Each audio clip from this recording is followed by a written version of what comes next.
పెద్దయ్యాక నువ్వు కలెక్టర్ కావాలి అంటూ తండ్రి చెప్పిన మాటలను స్ఫూర్తిగా తీసుకుని యూపీఎస్సీకి ప్రిపేర్ అవుదామనుకున్నాడా యువకుడు.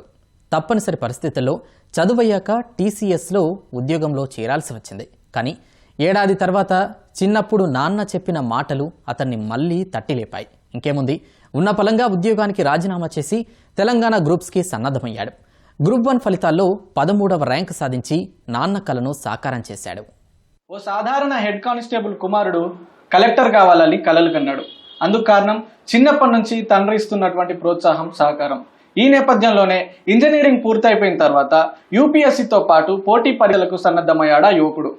అనంతరం తెలంగాణలో గ్రూప్ 1 పరీక్ష రాసి అత్యుత్తమ ప్రతిభ కనబరిచాడు.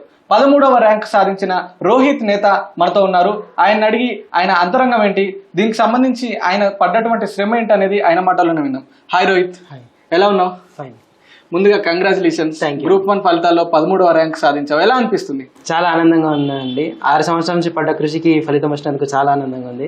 అమ్మ నాన్న గర్వపడినందుకు చాలా సంతోషంగా ఉందండి. ఇంజనీరింగ్ అయిపోయిన తర్వాత 1 సంవత్సరం పాటు ప్రైవేట్ కంపెనీలో జాబ్ చేసినట్టుగా కూడా తెలుస్తుంది. ఏంటి ఆ ఉద్యోగానికి రాజీనామా చేసి మళ్ళీ ఇటు గ్రూప్స్ కోసం ప్రిపేర్ అయ్యేందుకు వచ్చావు? ఏంటి అసలు దాని పూర్తి వివరాలు ఏంటి?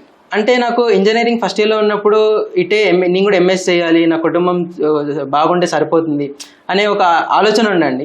దాని తర్వాత మన కుటుంబమే కాదు, మిగతా వాళ్ళ కుటుంబాలు కూడా మన కుటుంబాలైనా భావిస్తే, ప్రజలు ఏదైనా ఇంపాక్ట్ క్రియేట్ చేస్తే, అలాంటి ఇంపాక్ట్ క్రియేట్ చేసే ఎగ్జామ్ మన గవర్నమెంట్ ఎగ్జామే కాబట్టి దీనికి మళ్ళీ పూనుకొని మళ్ళీ దీనికి సిద్ధం అవ్వాల్సి వచ్చిందండి. కోవిడ్ వచ్చింది, లాక్డౌన్ అయిపోయింది, అప్పుడే టీసీఎస్లో జాబ్ వచ్చింది. సరే ఎక్స్పీరియన్స్ కూడా ఉంటుంది, ఈ ఫీల్డ్ కూడా చూసినట్టు ఉంటుంది కదా ఒకసారి అని ఒక 11 months 1 year వరకు చేశానండి దాంట్లో. దాని తర్వాత ఫిజికల్ క్లాస్ ఓపెన్ అయ్యని తెలిసింది, వెంటనే దానికి రాజీనామా చేసి దీనికి సన్నద్ధమయ్యాను. సాధారణంగా అంటే నువ్వు చదువు అయిపోయిన తర్వాత దాదాపు 4-5 సంవత్సరాల పాటు దీనికోసం ప్రిపేర్ అయ్యావు. సాధారణంగా ఇంటి చుట్టుపక్కల వాళ్ళు కావచ్చు, బంధువులు కావచ్చు, చదువు అయిపోయింది ఇంకా మీ వాడికి ఇంకా జాబ్ ఏం చేయట్లేడా ఏంటి అని సూటిపోటు మాటలు అంటూ ఉంటారు. అలాంటివి ఎదురయ్యాయా నాన్న వాళ్ళకి? అలాంటివి ప్రతిరోజు ప్రతి రాత్రి ఎదురవుతూనే ఉంటాయండి. నాలో నాకు అంతర్యుద్ధం జరుగుతుంది రాత్రుల్లో. అమ్మ నాన్న ఏదైనా ఫంక్షన్స్కి వెళ్ళినప్పుడు ఎప్పుడు అడుగుతుండే వాళ్ళందరూ, మీ కొడుకు ఏం చేస్తున్నాడు, ఏ ఉద్యోగం చేస్తున్నాడని. సో అది నాకు తెలుసు, నేను ఏదో ఒక ఉద్యోగం చేస్తాను, నేను సాధిస్తానని నాకు తెలుసు. కానీ అమ్మ వాళ్ళకి చెప్తుండే, మీరు ఏం బాధపడకండి, మీరు కూడా గర్వంగా చెప్పుకునే రోజు ఒకటి వస్తుంది, అది నేను మీకు తీసుకొస్తానని వాళ్ళకి నచ్చ చెప్తుండే. సో ఇప్పుడు అదే చుట్టాలు ఇప్పుడు వచ్చిన కంగ్రాచులేషన్స్ చెప్తున్నారండి. రైట్, అంటే నాడు విమర్శించిన వాళ్ళే ఈరోజు ప్రశంసిస్తున్నారండి. Right, great.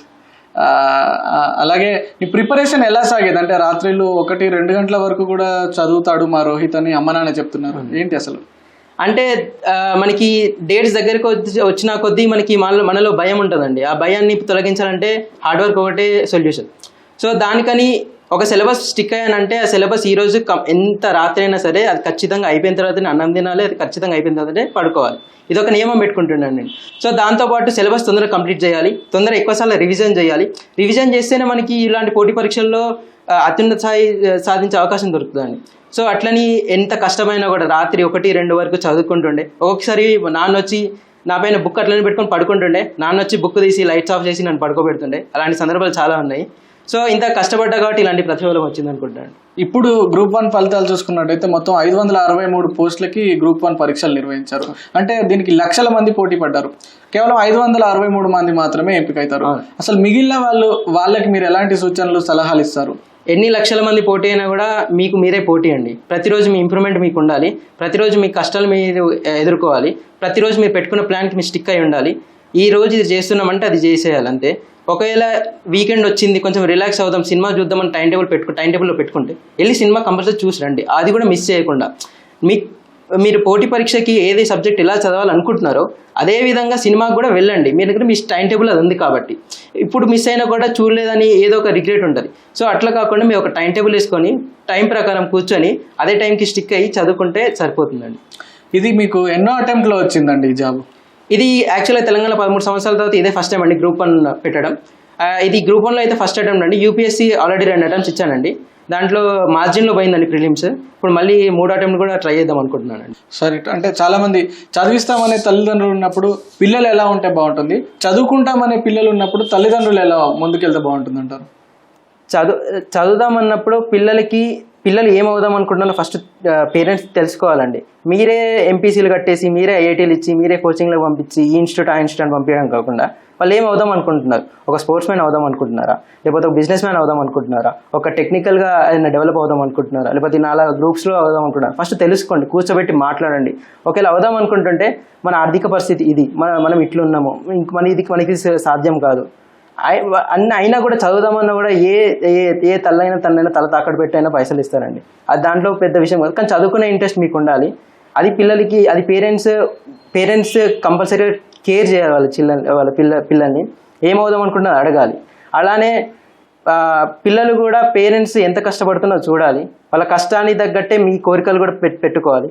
అత్యున్నత కోరికలు పెట్టుకొని సాధారణమైన వాళ్ళని బండ్లు, కార్లు ఇవన్నీ అడగడం కాకుండా వాళ్ళ స్థాయిని బట్టి మీ కోరికలు కూడా పెట్టుకుంటే చాలా బాగుంటుంది అనుకుంటున్నాను. సో రైట్, ఫైనల్గా నీకు పోస్టింగ్ వచ్చిన తర్వాత ఒకవేళ డిఎస్పీ ఇచ్చినా లేదా డిప్యూటీ కలెక్టర్ ఇచ్చినా కూడా ఏదో ఒక రోజు మీ తండ్రి నీకు సెల్యూట్ చేసేటువంటి ఒక పరిస్థితి వచ్చింది అనుకోండి, అప్పుడు మీ ఫీలింగ్ ఎలా ఉంటుంది? అంటే నాది తండ్రి కంటే అత్యధిక స్థానం కాబట్టి ఇప్పుడు వచ్చిన ర్యాంకింగ్ ప్రకారం తండ్రి వృత్తిలో నాకు సెల్యూట్ చేయాల్సి వస్తుంది, నా వృత్తిలో ఆ సెల్యూట్ని స్వీకరించాల్సి వస్తుంది. కాబట్టి తండ్రి ఉద్యోగపరంగా తండ్రి అయినా ఎవరైనా కూడా ఆ గౌరవాన్ని మనం స్వీకరించాలి. కానీ ఇంటిలో మాత్రం తండ్రి గౌరవం తండ్రికి ఉండదు. ఎందుకంటే వాళ్ళ వల్లనే నేను ఇంత స్థాయికి వచ్చినా కాబట్టి. భవిష్యత్తులో తనకు ఏ బాధ్యత అప్పగించినా కూడా సక్రమంగా నిర్వర్తించి సమాజానికి సేవ చేస్తానని రోహిత్ నేత చెప్తున్నాడు. అలాగే యువత ఒక లక్ష్యాన్ని ఎంచుకొని దాన్ని సాధించే వరకు పట్టుదలతో ముందుకెళ్లాలని కూడా సూచిస్తున్నాడు. కెమెరామ్యాన్ బాలాజీతో పవన్, ఈటీవీ న్యూస్, హైదరాబాద్.